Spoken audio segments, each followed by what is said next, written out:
Let me say something that might shock you. $500,000 in your retirement account gives you just $1,667 a month. That's it. No tricks, no fear-mongering, just math. Now before you panic, close this video or stare at your 401k in silence. Wait, because what I just said is both 100% true and completely misleading, depending on 5 decisions most people never think about. And those 5 decisions decide whether you retire peacefully or you run out of money before your money runs out. Stay with me. Hey everyone, welcome back to Sam Invests. Here we talk about real retirement planning. No hype, no fake promises, no YouTube nonsense. Today, we're answering one big question. Can you actually retire on $500,000?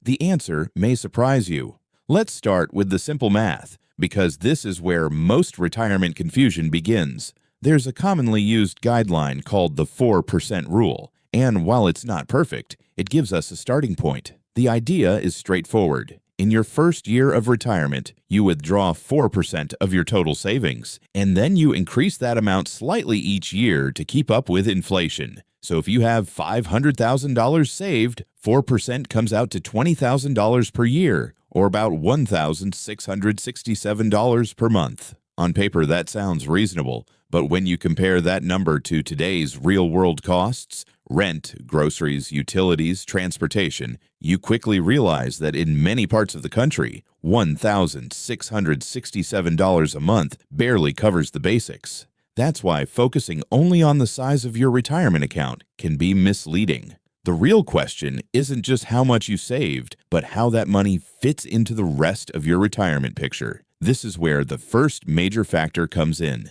Social Security. A lot of people think of Social Security as a fixed amount, but in reality, it varies dramatically depending on your lifetime earnings and when you start collecting. To see how much this matters, consider 3 very different retirees, all with the same $500,000 saved. A lower income worker might receive around $1,400 per month from Social Security. When you add that to the $1,667 from their portfolio, their total income is about $3,067 per month, which can feel very tight. An average earner might receive closer to $1,900 per month, bringing total monthly income to roughly $3,567, which offers noticeably more breathing room. A higher earner, on the other hand, could receive around $3,200 per month, pushing total income to nearly $4,900. That's not just a small difference. That's a completely different retirement lifestyle, even though all 3 people started with the exact same $500,000. This is why knowing your exact Social Security number is so important. It's not a guess, and it's not something you should estimate based on someone else's experience. You can check your real projected benefit by creating an account with the Social Security Administration and reviewing your statement online. You'll see what your benefit looks like at age 62, at full retirement age, and if you wait until 70. It only takes a few minutes, but that one number can completely change how realistic your retirement plan is. Once you understand how Social Security fits into your income, the rest of the retirement puzzle, where you live, how much you spend, and how long your savings can last, starts to make a lot more sense. And that's exactly what we'll look at next. Now let's talk about one factor that quietly decides whether retirement feels peaceful or stressful: where you live. I want to be very clear here. Location isn't just important, it's often the single biggest expense in retirement.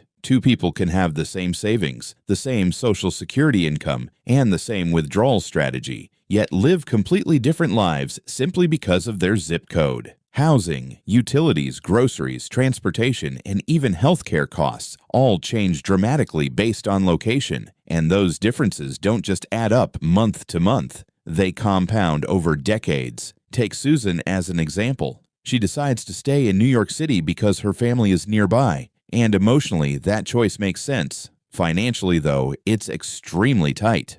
Her rent alone runs about $2,400 a month. Utilities add another $150. Groceries cost roughly $400. Transportation about $130. And health-related costs around $300. Before she's spent a single dollar on entertainment, clothing, phone service, or unexpected expenses, most of her income is already gone. She's technically retired, but she's constantly watching her bank balance. One dental bill, one home repair, or one medical surprise is enough to push her into panic mode and force her to dip into her savings faster than planned. Now compare that to Karen, who makes a different decision and moves to Tennessee. She has the same income as Susan, but her lifestyle looks completely different. Her rent is closer to $1,100, utilities are lower, groceries are cheaper, and everyday expenses simply don't stretch her budget as hard. At the end of the month, Karen has over $1,300 left over. That's about $13,000 per year in extra breathing room.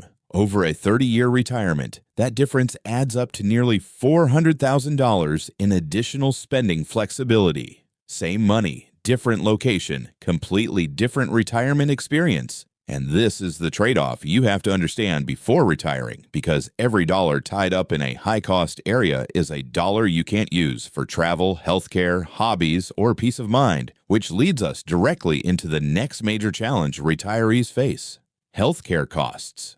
Now we come to the part of retirement planning where even good plans quietly fall apart: healthcare. Most people don't ignore healthcare entirely. They just underestimate how expensive it really is. The biggest mistake happens when someone retires before age 65. During those years, you're on your own for health insurance, and private coverage can easily cost $900 or more per month, often with very high deductibles. When you add premiums and out-of-pocket costs together, healthcare alone can consume nearly your entire annual portfolio withdrawal. That means the money you thought would cover housing, food, and daily life is instead going straight to insurance companies. Things do improve once you reach 65 and qualify for Medicare, but the costs don't disappear. You'll still pay monthly premiums for Part B, additional costs for prescription coverage through Part D, and either a supplemental plan or a Medicare Advantage plan to limit out-of-pocket expenses. On top of that, dental and vision care are usually not covered at all. When you add everything together, many retirees are surprised to learn they're still spending several $100s a month on health care, even after Medicare starts. This is exactly why retiring at 65 instead of 60 can be one of the smartest financial decisions you make.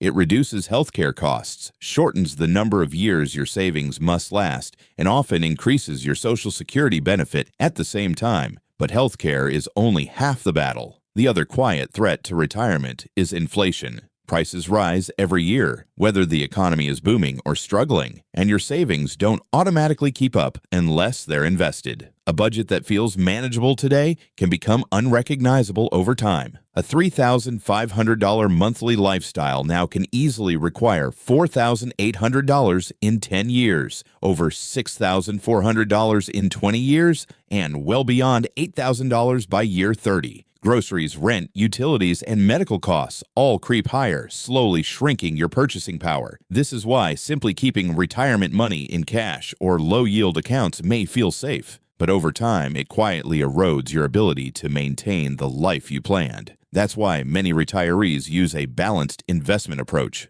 Growth-oriented assets like stocks help fight inflation, bonds add stability, and cash provides flexibility. One particularly important strategy is keeping a cash bucket, usually 1 to 3 years of expenses set aside in very safe accounts. This allows you to cover your living costs during market downturns without selling long-term investments at the worst possible time. By letting your invested assets recover while you spend from cash, you reduce stress and protect the long-term health of your portfolio. And once you understand how healthcare costs and inflation work together, it becomes clear why the next factor, debt, can either support everything you've built or quietly undo it all in retirement. Now we come to the final factor, and for many retirees, this is the one that quietly decides everything: debt. Two people can have the same savings, the same Social Security income, and the same investment strategy, yet end up in completely different financial situations depending on whether they still owe money.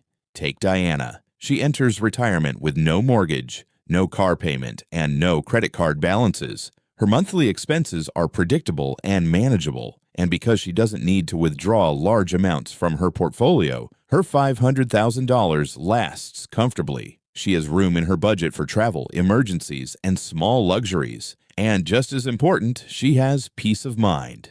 Now compare that to Dan. His income is identical to Diana's, but his financial obligations are very different. He still has a mortgage payment, a car loan, and ongoing credit card debt. Those fixed monthly payments don't disappear in retirement. They become heavier. Every month, Dan is forced to pull more from his savings just to stay afloat. Over time, those extra withdrawals compound, and instead of his portfolio lasting 30 years, it runs out in about 17. By his early 80s, Dan is left relying almost entirely on Social Security. This is why so many retirement planners emphasize paying down or eliminating high monthly debt before leaving the workforce. It's not just about math. It's about reducing risk and stress when your income becomes limited. So can you actually retire on $500,000? The honest answer is yes or no, depending entirely on how well you plan around these factors. If you control your expenses, choose your location wisely, manage healthcare costs carefully, understand your Social Security benefits,